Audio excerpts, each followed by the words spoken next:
लाडक्या बहिणींना करावा लागणार ई-केवायसी, अन्यथा लाभ मिळणार नाही. अमरावती प्रतिनिधी. मोठ्या धूमधडाक्यात शासनाने निवडणुकीच्या तोंडावर लाडकी बहीण योजना सुरू केली. मात्र आता लाडकी बहीण योजनेचा लाभ घेण्यासाठी ई-केवायसी करणे आवश्यक आहे.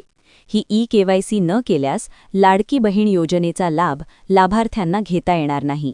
अशी अपात्र महिलांच्यावर टांगती तलवार असणार आहे. महाराष्ट्र राज्य सरकारकडून या योजनेत पात्र महिलांसाठी 31 डिसेंबर ही ई-केवायसी करण्याची अंतिम तारीख आहे. आत्तापर्यंत जवळपास 5 लाख महिलांनी ही प्रक्रिया पूर्ण केली आहे. या योजनेतील 40,000हून अधिक लाभार्थी अपात्र ठरविण्याची दाट शक्यता वर्तविली जात आहे. राज्य सरकारने निवडणुकीच्या तोंडावर मुख्यमंत्री माझी लाडकी बहीण योजना धडाक्यात सुरू केली होती.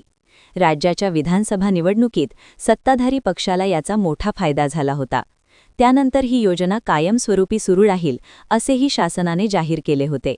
या योजनेत अपात्र लाभार्थ्यांच्या संख्येसह शासकीय कर्मचाऱ्यांकडूनही या योजनेचा लाभ घेतल्याचे अनेक प्रकरण समोर आल्यानंतर राज्याच्या महिला व बाल कल्याण विभागाकडून या योजनेतील लाभार्थ्यांसाठी ई-केवायसी सुरू करण्याचा निर्णय घेण्यात आला होता. त्यानुसार 18 नोव्हेंबरपर्यंत लाभार्थी ई-केवायसी पूर्ण करण्यासाठी मुदत देण्यात आली होती.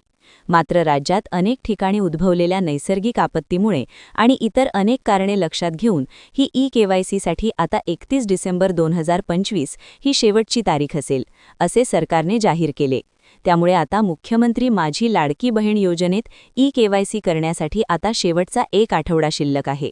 त्यामुळे लाभार्थ्यांनी तात्काळ सेतू केंद्रात जाऊन ही ई-केवायसी करून घ्यावी, तरच योजनेचा लाभ मिळेल.